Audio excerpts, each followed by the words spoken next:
मेरी सहयोगी श्वेता सिंह इस समय तवांग में है और हमारे साथ लाइव जुड़ गई हैं और आज तक पहला ऐसा चैनल है जो तवांग तक पहुंच गया है। श्वेता, सबसे पहले हमारे दर्शकों को आप बताइए मौसम वहां पर कैसा है इस समय, और वो अंदाजा लगा पाएंगे कि हमारे जो सैनिक हैं वो किस तरह के मौसम में इस तरह की लड़ाई झेल रहे हैं, और साथ ही आपके पास कोई लेटेस्ट अपडेट्स हैं वहां पर, वो भी बताइए।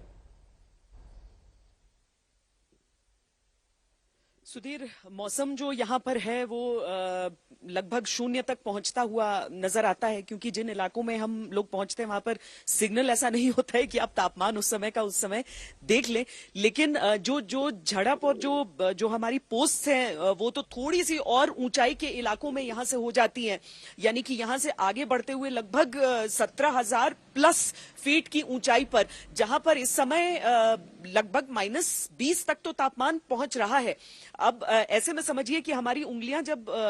बाहर रहती हैं ग्लव्स में नहीं, हमारे पास तो इस समय आजादी भी है कि हम ये पहन सकें, लेकिन अगर आप अपनी बंदूक पर अपनी उंगली को रखकर ट्रिगर पर उंगली को रखकर आप पेट्रोलिंग कर रहे होते हैं तो आपकी उंगली उस समय उस ठंड को एक्सपोज्ड रहती है। पर हमारे सैनिक ऐसे ही हैं, उन्हें कोई फर्क नहीं पड़ता है कि मौसम कैसा भी हो, कैसी परिस्थितियां हो और कितनी भी संख्या में उनके दुश्मन हो, वो सतर्क हैं, सजग हैं, तैनात हैं यहाँ पर।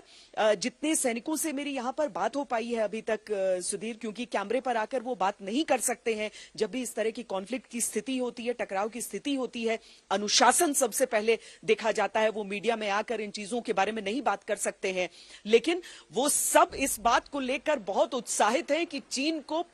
बिल्कुल मुंह तोड़ जवाब वहीं का वहीं दिया गया कि कितनी भी संख्या में वो आ गए उन्हें पीछे की ओर धकेल दिया गया, और कहा कि कोई भी मोर्चा हो, कहीं पर भी हो, हर जगह वो इस तरह के कारनामे को करने के लिए पूरी तरीके से सक्षम है। हाँ, थोड़ी सी बातें चुभ जाती हैं अगर उनकी काबिलियत को लेकर सवाल उठते हैं, लेकिन इन चीजों के बारे में वो बहुत ज्यादा परवाह करते नहीं है, सीधा आगे की ओर बढ़ते हैं। तो हमारे सैनिक यहां से यही मैसेज हर हिंदुस्तानी के लिए देते हैं कि कितना भी कठिन मौसम, कितनी भी कठिन परिस्थितियां, कितना भी शातिर दुश्मन वो है, तो हमारे देश की सीमा 1 इंच क्या 1 मिलीमीटर भी पीछे नहीं खिसकेगी। जी श्वेता, ये पूरी घटना के बाद क्या आप वहां पर जमीन पर कोई तनाव महसूस कर पा रही हैं? क्या डिप्लॉयमेंट को लेकर कोई और नई चीज हो रही है? क्या नया इस समय वहां पर आपको देखने को मिला जब आप वहां पर पहुंची? सुधीर, हम लोग पिछले ही महीने यहाँ पर तवांग के क्षेत्र में थे और यहाँ पर उस पूरे इलाके में जो मैकमोहन लाइन है, जो लाइन ऑफ एक्चुअल कंट्रोल का इलाका है, वहां पर हम बहुत विस्तार में उन सभी इलाकों में गए थे। और जब से गलवान की घटना हुई थी उस समय से भारतीय सेना ने यहाँ पर अपनी तैनाती और पुख्ता कर दी थी, क्योंकि अरुणाचल को लेकर चीन की मंशा हमेशा स्पष्ट रहती है। यहाँ पर हमारे तोपखाने की जिस तरह की तैनाती है, यहाँ पर हमारे सैनिकों की संख्या की जो तैनाती है, वो ठीक ईस्टर्न लद्दाख की तरह इस इलाके में भी हम मिरर डिप्लॉयमेंट ही अपनी रखते हैं और वही तैनाती यहां पर दिख रही है।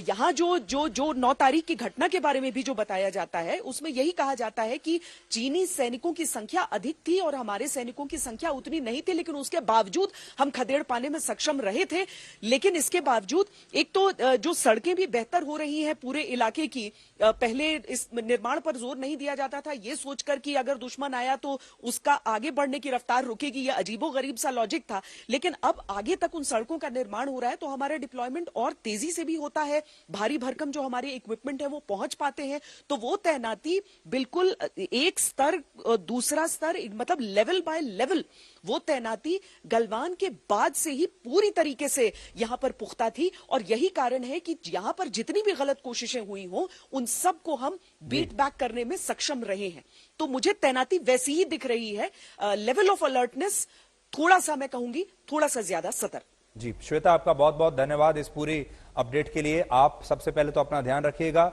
और आपकी वहां से नई ताजा रिपोर्ट्स का हमें इंतजार रहेगा, पूरे देश को इंतजार रहेगा।